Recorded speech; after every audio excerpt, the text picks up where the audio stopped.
Boa noite para você que está em casa. Como é bom estar começando mais um culto de sexta. Eu sou o Júlio e estou aqui com a Mahayana. Como é bom estarmos aqui na Igreja do NASP para mais um culto de adoração no nosso encontro de sexta. E Mahai, o que é o encontro de sexta? Você sabe o que é o nosso encontro de sexta? O encontro de sexta está sendo uma série com o pastor Ranieri sobre a lei e a cruz e nós já estamos no nosso 8º encontro. Essa série está falando sobre um tema muito importante, que é sobre a relação entre a lei e a graça, que salva é a fé, é as obras, como que o cristão deve lidar com a lei de Deus, que, poxa, o pessoal fala que a gente tem que ser perfeito, e será que é isso mesmo que o cristão tem que ser? Ele tem que ser o espelho da perfeição aqui na Terra? Isso é possível? Com certeza, Júlio, só é possível com Cristo. Então, se você quiser entender esse tema, esse é o programa que você tem que acompanhar. Então, a gente já está em qual episódio? No 8º. No 8º episódio. E você, se você não acompanhou o resto, tudo bem, você pode assistir esse, porque essa série não é aquele tipo de série que nem no Netflix, que você tem que assistir, maratonar tudo, porque senão você não entende, não dá para chegar no 8º. Esse você pode chegar no 8º, mas olha, eu sei que se você assistir esse, você vai querer assistir o resto. Com certeza, é de extrema importância. Os outros vídeos estão aqui embaixo no nosso canal, é só você entrar, se inscrever também, deixar o seu like para nos ajudar. E se você está assistindo agora e tem uma pessoa importante que você pensou e ela ainda não tem esse link do culto de hoje, é muito importante que você mande para ela também, para elas assistirem junto com você, porque o culto de hoje tá bênção. Então, manda esse grupo, manda esse vídeo no link, manda o link desse vídeo no grupo do WhatsApp, manda esse vídeo no link do Instagram, posta no Story, pega aqui embaixo, tem um botãozinho escrito compartilhar com uma setinha pro lado. Você clica lá e vai aparecer, compartilhar um monte de aplicativo. Compartilha no WhatsApp, compartilha no Instagram, compartilha no Telegram, compartilha, no Kawaii, compartilha no TikTok e manda para alguém. Porque no grupo da família, em todos os lugares, para que todos possam assistir o culto de hoje. Exato. Que está incrível. Nós temos 1 minuto, vamos fazer uma oração e já vai começar o nosso programa. Então, onde você estiver, vamos falar com Deus. Senhor, como é bom estar aqui depois de uma semana corrida, com seus afazeres, estarmos aqui prontos para falar com Cristo, ouvir a sua mensagem, que esse programa seja incrível. Eu sei que esse programa vai ser muito musical e que nós sejamos tocados pela música e também a mensagem pregada pelo pastor Ranieri, que ele seja usado por Ti para falar palavras vindas do céu. Senhor, eu também peço pelas pessoas que estão assistindo, diversos pedidos que estão sendo falados aqui, pessoas pedindo pela família, pessoas que pedindo por si. Esteja com esses pedidos, Senhor. Ajude esse programa, que ele alcance cada vez mais pessoas, é que eu te peço em nome de Jesus. Amém. Realmente um lugar de encontro, né, gente? Onde a gente pode encontrar boa música, bons músicos, uma boa palavra, sim? E agora a gente vai ter a última participação especial nos telões e de umas pessoas que a gente gosta muito, né? Quem que vocês acham que são? Arautos do Rei, isso mesmo. A última participação especial. E vamos lá, academia, com vocês.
um milagre aconteceu. Vivo não mais eu, Cristo vive em mim.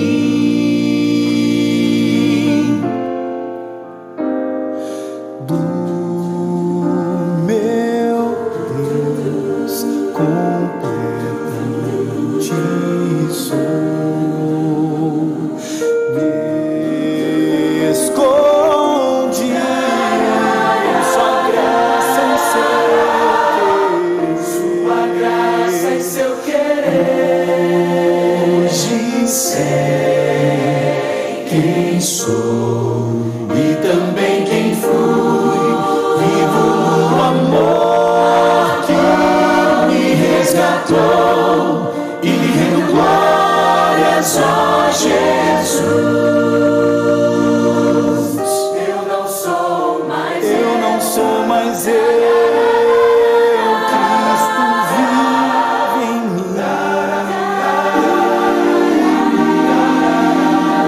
Eu não sou mais eu, tudo em mim mudou. Quando encontrei a Jesus, meu Rei, um milagre aconteceu. Vivo não mais eu, Cristo vive em mim. Quem eu era já não sou. Quem era já não sou. Passado já se foi. Vivo agora na alegria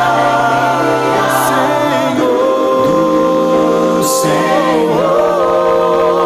Se o pecado me chamasse, insistindo em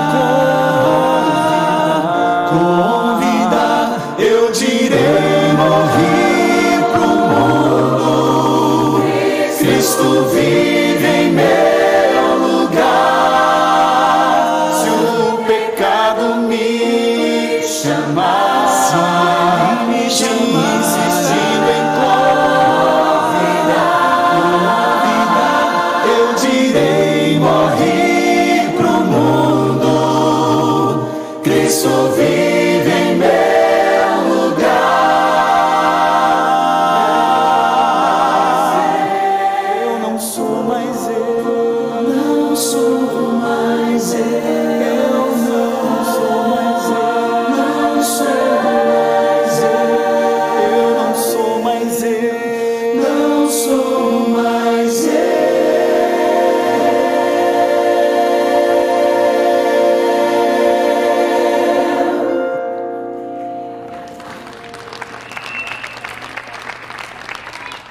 Tem gente que fica com receio de aplaudir, né, gente? Esse aplauso é para Jesus, a gente não tem que ter receio. Esse ruído não é irreverência, você pode ter certeza disso. Estamos aqui louvando a Deus e que delícia, que emoção estar aqui revivendo Arautos do Rei através do Academia da Voz. Que experiência maravilhosa, louvamos a Deus por isso. Este é o nosso encontro de sexta. Programação da Igreja Unasp São Paulo, todas as sextas-feiras, às 8 horas da noite. E só quem vive essas emoções é quem vem ao nosso encontro de sexta, né, Jaque? Você tem que vir ao encontro de sexta. Deixa eu pedir luz aqui para o auditório, por favor. Aí, pode. Luz para o auditório. Quero ver a igreja aqui, por favor. Obrigado. Você é convidadíssimo a estar aqui na próxima sexta-feira e pode ter certeza que teremos também uma programação maravilhosa para a nossa inspiração, o nosso crescimento espiritual. Não acabou aqui, eles ainda vão cantar, mas nós estamos desenvolvendo aqui esta série de temas intitulada A Lei e a Cruz, e aqueles que estão acompanhando têm estado conosco aqui buscando esse conhecimento, esse desenvolvimento, esse crescimento no conhecimento da Palavra de Deus. Perdão, eu queria pedir que tirasse todos os efeitos de luz e me desse luz aqui na igreja, se for possível. Tira, apaga essas coisas aí. Senão eu vou me animar, eu vou querer cantar aqui também. Se deixar assim, aí vai ter que chamar o Lineu para tocar aqui para mim. Pode acender as luzes da igreja, se possível, obrigado.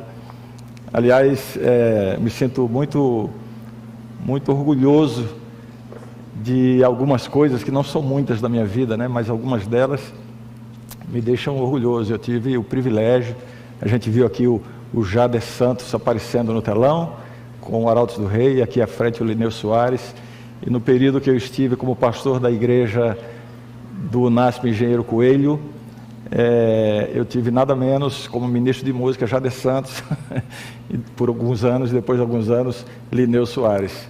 Essa experiência só é superada pela experiência que eu tenho agora com o Juninho, como nosso ministro de música aqui. Muito feliz, eu tenho sido muito abençoado em meu ministério por ter essas pessoas comigo. Muito bem, vamos à palavra de Deus. Estamos buscando fazer uma abordagem, uma compreensão da importância, da abrangência da lei de Deus, à luz da graça, à luz do Evangelho. A igreja adventista, ou os adventistas, são conhecidos em muitos meios como o povo da Bíblia e também como o povo da lei. É verdade que a igreja adventista surgiu num momento em que foi necessária haver uma ênfase na pregação em relação à lei de Deus, a importância da lei, a vigência da lei de Deus, um elemento extremamente importante na teologia bíblica, né? Contrariando a noção que se desenvolveu em muitos meios teológicos de que a lei de Deus foi abolida, de que quando Jesus morreu na cruz ali, a lei perdeu a sua vigência, a sua validade para a humanidade, para o cristianismo. E então a necessidade de se mostrar que não é assim. E na verdade, na teologia, não na teologia adventista, mas na teologia cristã de maneira geral, mesmo entre protestantes de outras denominações, a grande maioria dos teólogos sérios não questiona a questão da vigência da lei, da validade da lei. Mas eu não quero desenvolver muito o assunto, porque o meu tempo aqui é limitado por causa da apresentação do coral, mas aqui em 10 minutos, 12 minutos, eu quero abordar um aspecto muito importante da nossa relação com a lei de Deus. A lei é a expressão do caráter de Deus. Isso nós temos visto aqui ao longo da nossa série. Quando nós vamos à Bíblia, nós vemos diversas, podemos chamar de dualismos antitéticos, né? Nós temos na Bíblia essa confrontação, esse dualismo, essa antítese, por exemplo, das obras da carne em contraste com o fruto do Espírito. E aí quando nós vamos à descrição do que são as obras da carne, é tudo aquilo que é pecaminoso, tudo aquilo que tem um aspecto de transgressão da lei de Deus, tanto os pecados do corpo quanto os pecados da alma. As obras da carne na Bíblia, diferente do que muita gente pensa, não se refere aos pecados da carne, no sentido de o pecado sexual, o pecado, enfim, das coisas do corpo, né? A gula e outras coisas assim. As obras da carne na Bíblia são todas aquelas obras, todos aqueles comportamentos, aquelas condutas que estão em oposição ou que estão em transgressão à lei de Deus, que estão em oposição ao fruto do Espírito. É por isso que dentre as obras da carne estão incluídos aqueles que podemos chamar de os pecados da alma, a cobiça, o egoísmo, a inveja. Tudo isso são obras da carne, em contraste com o fruto do Espírito, que é o amor, né? E aquelas virtudes que são mencionadas ali. E um outro dualismo antitético que encontramos na Bíblia é essa confrontação que existe entre as obras da lei e as obras da fé.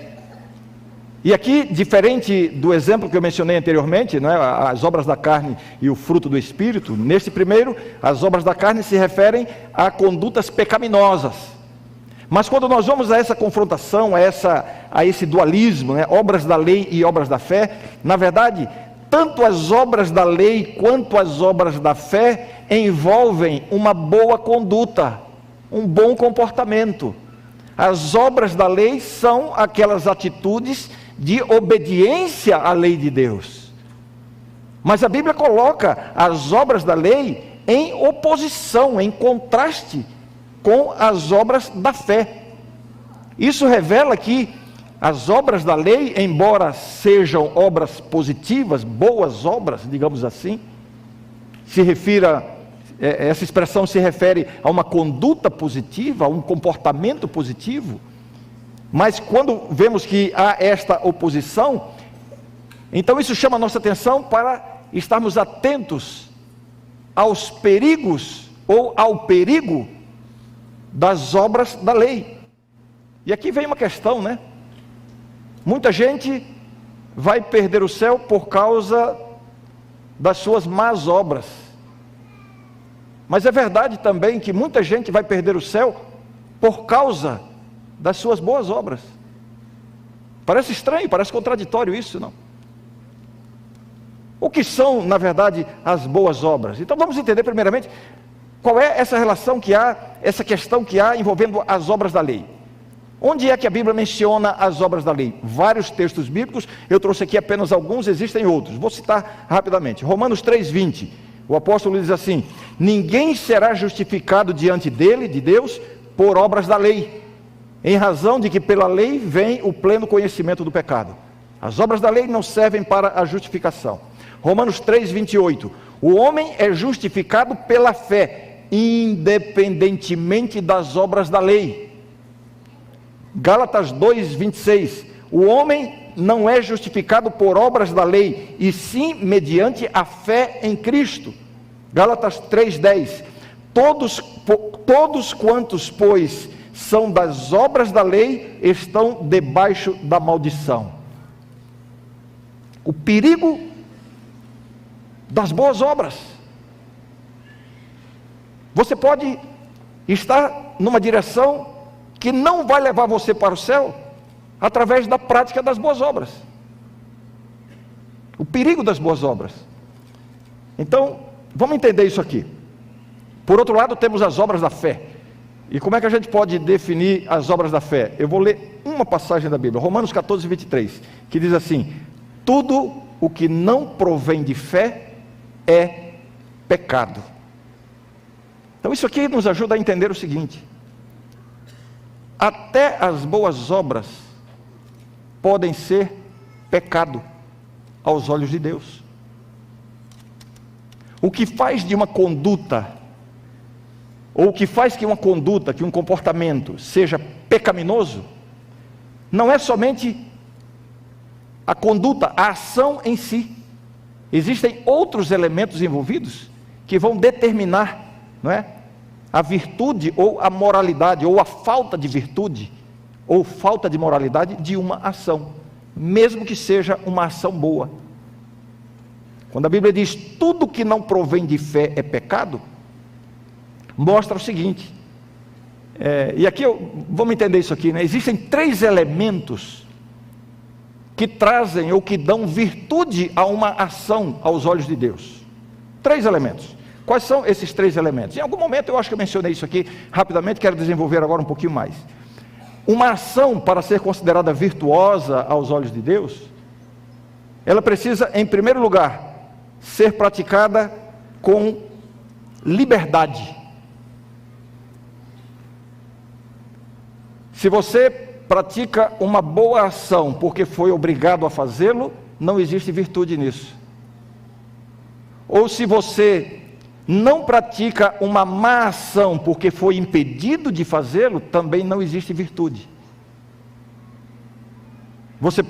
Uma pessoa pode cobiçar um objeto de valor, desejar roubá-lo, planejar roubá-lo, mas ser impedido por alguma razão, ou porque há pessoas presentes, ou porque não teve oportunidade.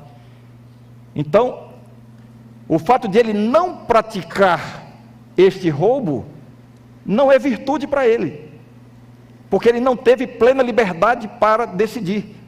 Então, a virtude de uma ação depende, ou a moralidade de uma ação, o julgamento em relação a uma ação, a um comportamento, depende, em primeiro lugar, desse primeiro elemento, que a ação seja praticada com liberdade, por escolha, voluntariamente.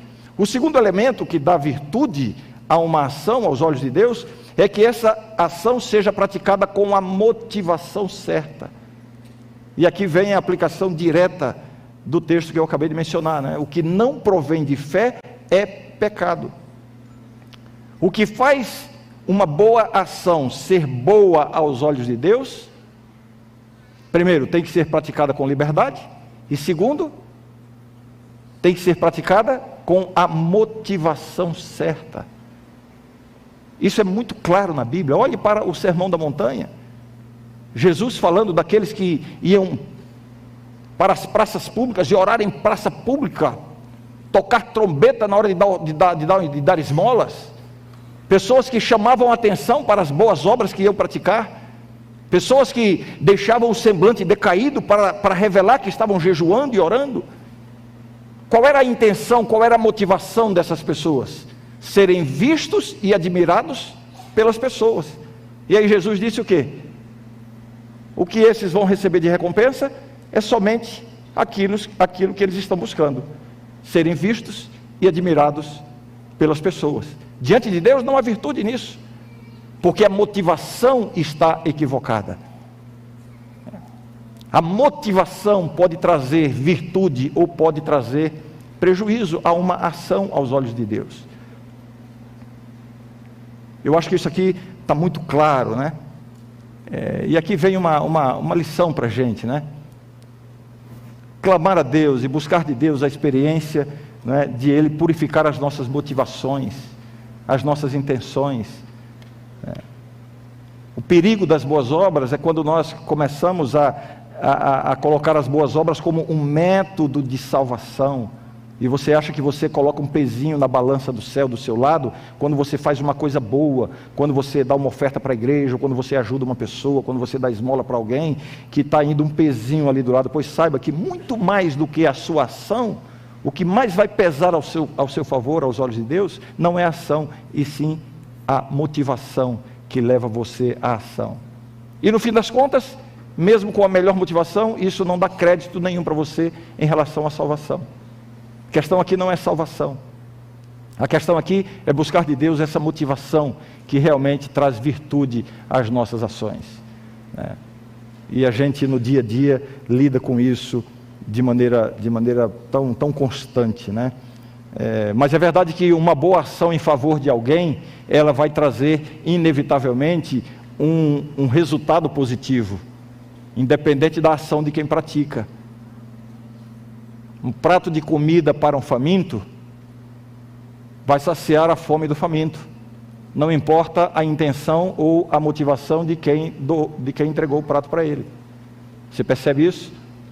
Ou seja, pratique boas ações, mesmo que as suas intenções não forem as melhores, porque assim há pessoas que serão beneficiadas por elas. Recentemente, alguém aqui da igreja que faz um trabalho maravilhoso, existe um departamento aqui na igreja de assistência social, a Ação Solidária Adventista, que tem feito um trabalho extraordinário em favor de pessoas com necessidades extremas, né? E há uma ação aqui de um grupo que semanalmente sai para fazer entrega de comida para as pessoas na rua, que estão em condição de rua, sem alimento. E um desses líderes de equipe me ligou outro dia, aliás, foi à minha sala, a gente se encontrou e ele foi tirar uma dúvida comigo, né? Realmente estava em dúvida sobre como proceder. E ele me contou que um grupo aqui de pessoas da nossa assistência social semanalmente está indo distribuir alimento em determinado lugar e estavam entregando comida para pessoas em condição de rua, bem na saída de uma igreja evangélica. E aí eles notaram que algumas pessoas, quando terminou o culto da igreja, quando terminava o culto da igreja, algumas pessoas que saíam da igreja vinham e se uniam àqueles que estavam pedindo alimento. E alguns diziam assim: olha, eu não estou em situação de rua, mas eu não tenho nada que comer em casa, você pode me dar um sanduíche desses? E é claro que eles estavam sendo atendidos. Mas alguém me perguntou: pastor, e como é que faz agora? A gente está mobilizando o pessoal da nossa igreja para alimentar os membros da outra igreja lá, que não é a nossa igreja. Como é que a gente faz?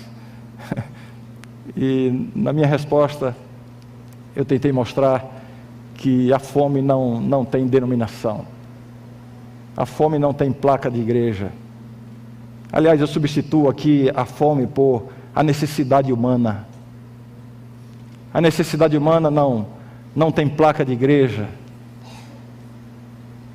É uma tragédia pensar que alguém que tem possibilidade de ajudar, deixa de ajudar, porque poderá não receber o crédito pela ajuda. Quem sabe o crédito vai para outra igreja? Que diferença isso faz para quem está com fome? Para quem está com fome, não importa se o sanduíche é católico, se é espírita, se é adventista, se é batista, se é ateu. Para quem está com fome, isso não importa. Há pessoas com tantas necessidades extremas, e nós estamos aqui em nossas guerras santas, disputando para ver quem apresenta o melhor relatório. Isso é patético, isso é triste, é uma tragédia para o cristianismo. Não podemos corromper as nossas motivações em fazer o bem por causa dessas coisas. Uma ação, uma boa ação aos olhos de Deus, ela terá virtude. Estou dizendo virtude, não estou dizendo salvação. Salvação não é por boas ações. Mas uma boa ação terá virtude aos olhos de Deus, em primeiro lugar, quando ela é praticada com liberdade. Fazer o bem sem ser obrigado a fazê-lo. Não fazer o mal simplesmente porque é impedido de fazê-lo, mas por escolha. Uma boa ação, ela tem virtude aos olhos de Deus, quando é praticada com a motivação certa. Tudo aquilo que não provém de fé é pecado. E finalmente, para haver realmente virtude numa ação, ela não precisa ser apenas praticada com liberdade ou com uma boa intenção. Ela precisa ser uma ação virtuosa. Precisa ser uma boa ação. Praticar o erro com boa intenção não fará do erro um acerto. Sinceridade no erro não faz do erro um acerto. A minha mãe, que por sinal está aqui hoje, ela tem uma expressão que ela sempre dizia para a gente, e ainda diz, né? Ah, mãe, eu não quis fazer isso, foi sem querer. Ela dizia assim, de boa intenção o inferno está cheio. Conhece essa expressão? Então é óbvio que uma ação virtuosa aos olhos de Deus será aquela ação que realmente é positiva, uma boa ação. É isso que confere virtude às boas obras. Então eu finalizo a minha reflexão aqui, já convidando o coral para se reposicionar, né? Convidando você a se unir a mim em uma oração para que Deus purifique o nosso coração das intenções egoístas, das motivações egoístas que nós temos, esse desejo terrível que nós temos de sermos vistos e admirados pelas pessoas, né? De calcularmos os nossos atos tendo em vista o quão eles serão vistos e admirados e apreciados e elogiados. É por isso que se diz que o caráter, ele se revela no escuro. Uma boa ação só será virtuosa quando ela é praticada para não ser vista por ninguém.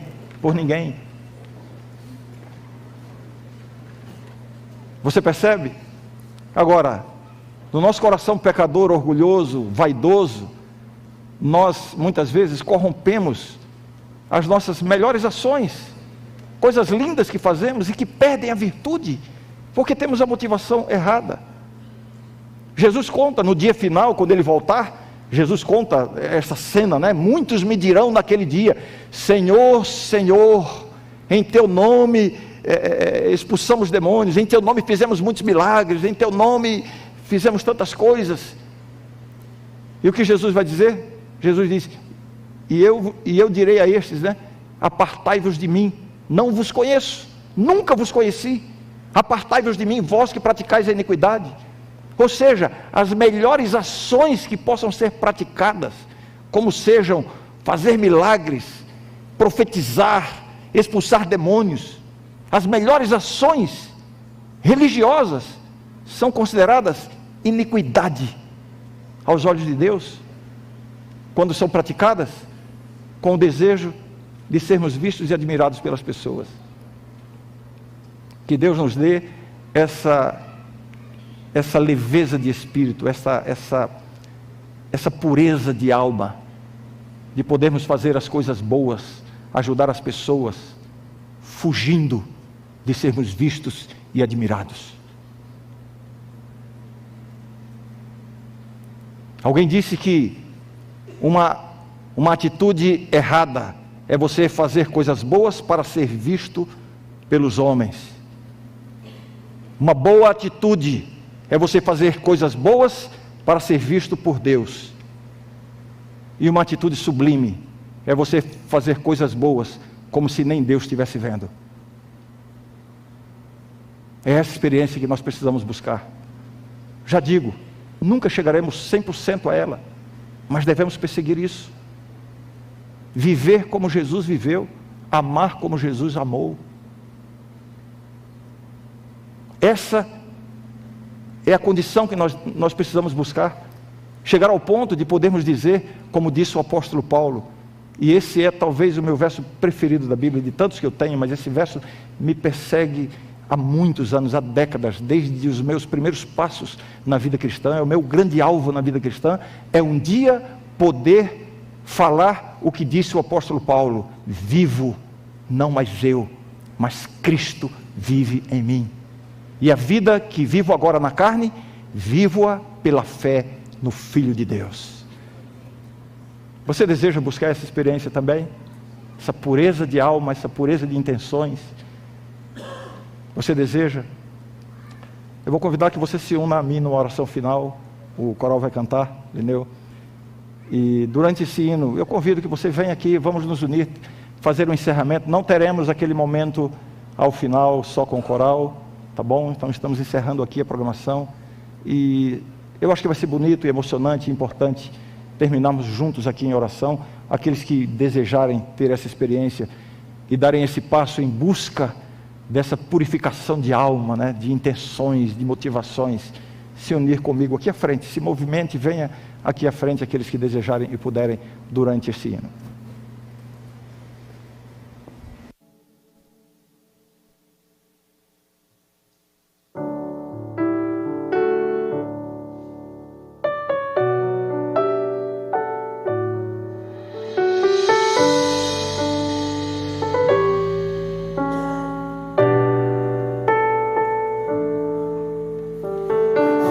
Seu lugar, descanse feliz nos braços de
Santo Deus, louvamos o Teu nome por esses momentos maravilhosos e inspiradores que estamos vivendo aqui na Tua casa.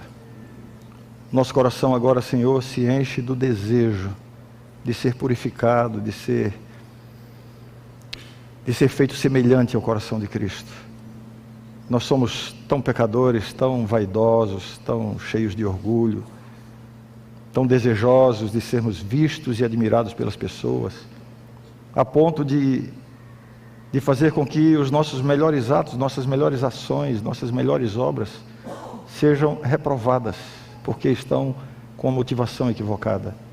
Suplicamos, Senhor, que nos dês um coração puro, que nos dês o verdadeiro amor pelas pessoas, que ao compartilharmos um prato de comida, uma roupa, que ao compartilharmos do nosso tempo, da nossa atenção, que o façamos com o sincero e real desejo de simplesmente ajudar, simplesmente abençoar as pessoas, simplesmente de sermos instrumentos em Tuas mãos para levar Cristo através das nossas mãos e através das nossas palavras. Dá-nos essa experiência, Senhor. Louvamos o Teu nome e Te agradecemos pelos momentos que estamos vivendo aqui. E o fazemos em nome e por amor do nosso Senhor e Salvador Jesus Cristo. Amém. Amém.